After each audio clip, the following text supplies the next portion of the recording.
कभी आप किसी पर्वत को देखिए, दिन में आप उस पर्वत को देखेंगे तो कितना सुंदर दिखता है, इतना विशाल, इतना सुंदर। तब प्रकृति को देख के मन से केवल स्तुति ही आती है। अब उसी पर्वत को आप अंधकार में देख लीजिए, उतना ही भयावह लगता है। अब यही होता है व्यक्ति के साथ भी, यही होता है किसी अन्य स्थान के साथ भी। अब इसका कारण क्या है? क्या व्यक्ति के रूप का, उसके व्यक्तित्व का कोई महत्व नहीं है? नहीं, ऐसा कदापि नहीं। इसका सारा श्रेय जाता है प्रकाश को। ये प्रकाश ही है जो आपके गुणों को, आपके व्यक्तित्व को, आपके रूप को निखार के संसार के समक्ष लाता है। तो आप भी अंधकार से प्रकाश की ओर अग्रसर हो जाइए, उन लोगों की ओर अग्रसर हो जाइए, उन दिशाओं में अग्रसर हो जाइए जो आपके भीतर के गुणों को, आपके व्यक्तित्व को संसार के समक्ष ला सके। यदि आप ये करते हैं तो आप जीवन भर सुखी रहेंगे। आइए और मेरे साथ प्रेम से कहिएगा, राधे राधे। आप कभी सूर्य के प्रकाश को अपने हाथ में, अपनी मुट्ठी में थाम के रखने का प्रयास कर चुके हैं? आपको तो पता ही होगा कि यह संभव नहीं। अब जल को कभी बांध के रखने का प्रयास कीजिए, वो भी संभव नहीं। परंतु जब यही सूर्य का प्रकाश, ये ताप धरती पर आता है तो धरती क्या करती है?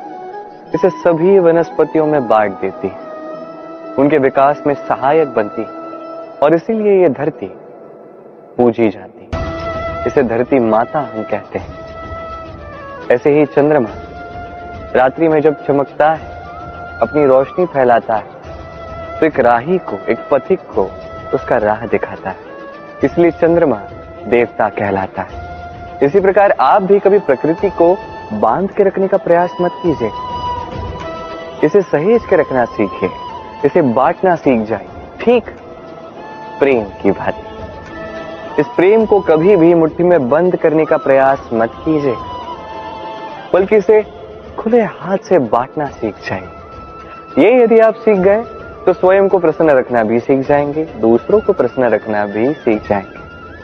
आइए और इसी प्रेम के साथ कहिए, राधे राधे। दुख क्या है? भय क्या है?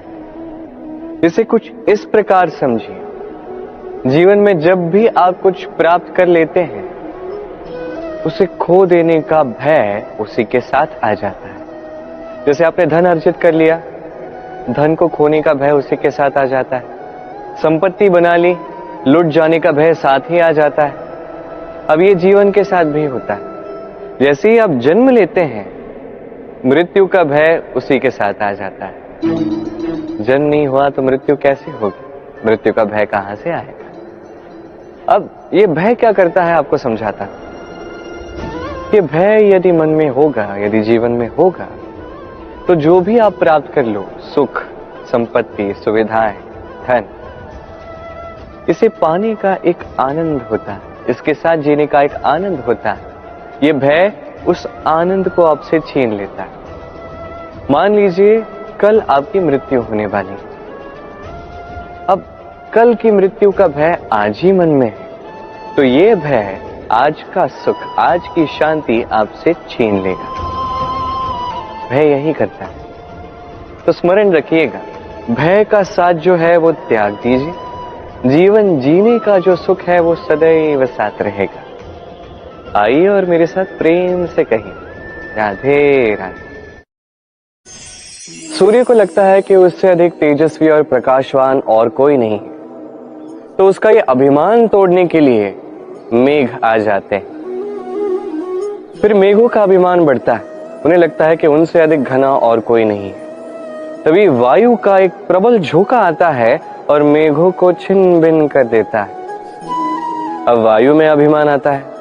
वायु सोचती है कि मुझसे अधिक शक्तिशाली और कोई नहीं है।